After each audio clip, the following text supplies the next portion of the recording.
Hello there, ladies and gentlemen. I said I would make a video, and here it is on the Wolf King GT Pro, the TFT version, and the spinny throttle from Spintech. So it's a mess right now. I haven't wired everything up, but so the spinny wires come out of here, right? So you've got black is your ground,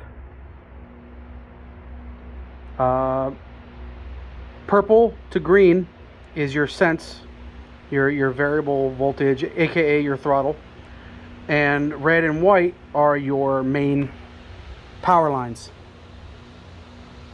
So that's your, it's got 4.2 volts coming out of the ESC to the throttle. That's basic. That's throttle movement. That makes the throttle act like a throttle. So I posted a question: has anybody hooked it up to where you can make the reverse button, the reverse motion of the spinny throttle, activate motors,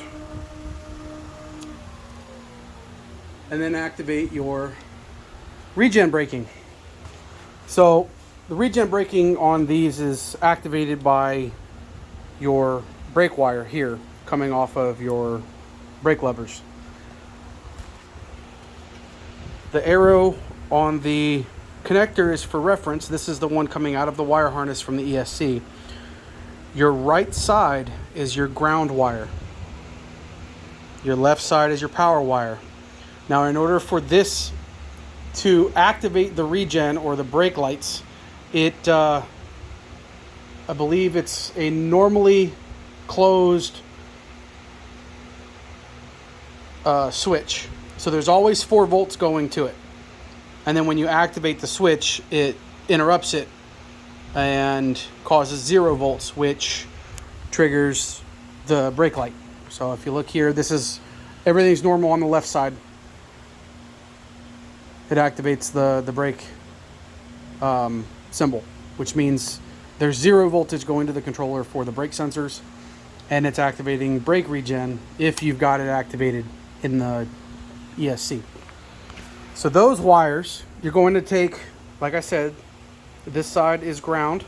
The right side, if you're looking at the arrow, see the arrow? The right side is ground. You're going to connect it to the ground wire of the throttle. Then you're going to take the yellow wire, which is your e-brake on-off wire, which is for normal ESCs, it activates by going back. It's not variable, it's either on or off. The variable sense is programmed with your ESC. Whereas on a variable ESC or a VESC, you can program with the blue wire here. This blue wire goes to your e-brake, your regen, with a VESC. So basically, the yellow wire comes in here to the positive side, if it'll focus. And that, when you do this, when you go back on the throttle, it interrupts that circuit and activates the brake light, which activates the regen. Using nothing but regen braking, not using your normal disc brakes. I hope this video helps, because there's none like it that I know of. If you have any questions, feel free, just ask. I will do the best that I can to answer them.